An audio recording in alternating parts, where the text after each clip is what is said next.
اگر وہ جھوٹ کی جو ہے پیروی کرے گا تو وہ جھوٹوں میں سے اٹھایا جائے گا، اگر وہ سچ کی پیروی کرے گا، سچ کا حق کا ساتھ دے گا تو وہ ان میں سے اٹھایا جائے گا۔ تو اسی طرح سے بینگ کا مسلم ہے، ہمیں اس چیز کو مد نظر رکھنا چاہیے اور ہمیں اس چیز کے لیے جدوجہد کرنی چاہیے، ہمیں حق سچ کا ساتھ دینا چاہیے، اور ہمیں اپنی جو لائف ہے، جو لائف سٹائل ہے، جو ہماری شریعت ہے، یہ بڑا پیارا ایک ہمارا مذہب ہے، مذہب اسلام۔ ہمیں اپنی جو مذہب اسلام ہے اس میں ہماری جو جتنی بھی زندگی ہے ایک انسان کی ہر پہلو کے لحاظ سے، چاہے وہ دنیاوی پہلو ہے، چاہے وہ شریعتی پہلو ہے، چاہے وہ شادی کے پہلو ہے، چاہے وہ کسی بھی، مطلب کہ اللہ پاک کی ذات نے ہمیں ایک کوڈ دے دیا ہے کہ آپ نے اپنی زندگی اس کے مطابق گزارنی ہے، لیکن ہم پھر بھی جو ہے اس سے جو کوسوں دور ہیں۔ آج کے دور میں ہم اس سسٹم سے کوسوں دور ہیں، ہم اپنے ثواب دین کے ذریعے جو ہے ان چیزوں کو جو ہے موڈیفائی کر کے ان کو امپلیمنٹ کروا رہے ہیں۔ ہم جو ہے بظاہری طور پہ مسلمان ہیں، ہم اپنے آپ کو مسلمان بظاہری طور پہ شو کروا رہے ہیں، لیکن جو ہمیں اللہ پاک کی ذات نے تعلیمات دی ہیں، نبی پاک نے تعلیمات دی ہیں، ہم ان کو فالو نہیں کرتے۔ جی بالکل، ظاہر ہے دیکھیں جب ہم بچوں کی تربیت کرتے ہیں، ہم بچوں کی تربیت کرتے وقت نرسری پریپ 1 2 3 4 5 میں تو ٹیچر بھی لگوا کے دیتے ہیں، ٹیوٹر شام کو اکیڈمی بھی اسٹارٹ کروا دیتے ہیں، لیکن قرآن پاک کے لیے ہم نے کبھی پوچھا نہیں ہے اپنے بچوں سے، کبھی ہم صرف اتنا پوچھ لیتے ہیں کہ بیٹا آپ نے کتنے سپارے پڑھ لی ہیں، تو وہ بتا دیں گے، گھر سے بتا دیں کہ میں نے اپنے بیٹے کو قرآن پاک پڑھا دیا ہے۔ تو اگر کبھی اتفاق ہوا تو میں نے تو میرے ساتھ تو خیر کافی مرتبہ ہو چکا ہے کہ میں نے بچوں سے پوچھا آپ نے کتنے سپارے پڑھ لیے، انہوں نے کہا جی ہم نے 15 پڑھ لیے ہیں، 20 پڑھ لیے ہیں، یا مکمل قرآن پاک پڑھ لیا ہے، لیکن جب اس کو پوچھا جاتا ہے کہ آپ کو سمجھ کتنے سپاروں کی آئی تو اس کے پاس اس کا آنسر نہیں ہوتا ہے۔ تو پھر اس کے متعلق آپ کیا کہیں گے کہ قاری صاحب کو یا ہمارے معاشرے کے جو علماء ہیں ان کو قرآن اردو میں سمجھانا چاہیے، کیونکہ ہم اردو میں ہماری زبان اردو ہے نا، ہمیں عربی نہیں آتی ہے، تو کیونکہ ہمارے معاشرے میں دیکھیں تمام فقہ کے علماء ہیں سب نے اردو میں ٹرانسلیشن کر دی ہے، جو آپ اللہ تعالیٰ قرآن پاک میں ویسے بھی فرما رہے ہیں کہ جو احکامات واضح ہیں وہ آپ کے لیے ہیں، اور جو پوشیدہ ہیں ان کو بے شک اللہ ہی جانتا ہے، اس میں آپ کو پریشان ہونے کی ضرورت نہیں ہے، جو واضح احکامات ہیں اس کو تو ہمیں اردو میں اسٹڈی کرنا چاہیے۔ جی بالکل، آپ نے جو بات کہی ہے وہ بالکل ایک لمحہ فکریہ ہے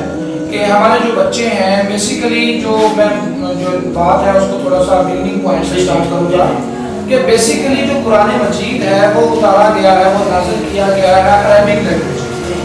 عربک لینگویج میں، وہ اس وجہ سے جو ہے نازل کیا گیا تھا کہ تب وہ جو ہے جہاں جس جگہ پہ وہ نازل کیا گیا تھا اس علاقے کی جو زبان تھی، اس قبیلے کی جو زبان تھی وہ عربی تھی، تو عربی زبان کو وہ بڑی اچھی طرح سے تسلیم کرتے تھے، سمجھتے تھے، انڈرسٹینڈ کرتے تھے، بولتے تھے، تو ان کی جو ہے اچھائی کے لیے، ان کی زندگی کو بہتر طریقے سے چلانے کے لیے اللہ پاک کی ذات نے ان کو سمجھانے کے لیے عربی زبان میں قرآن مجید اتارا۔ تو وہ لوگ قرآن مجید سے مستفید ہوئے جنہوں نے قرآن مجید کو انڈرسٹینڈ کر کے پڑھا، انڈرسٹینڈ کر کے سمجھا، انڈرسٹینڈ کر کے اپنی زندگیوں کے اندر امپلیمنٹ کیا۔ تو وہاں سے میں بات کو آگے لے کے چلتا ہوں۔ آج کے دور میں ہماری کنٹری پاکستان ہے، پاکستان کے اندر ہماری جو قومی زبان ہے وہ اردو ہے،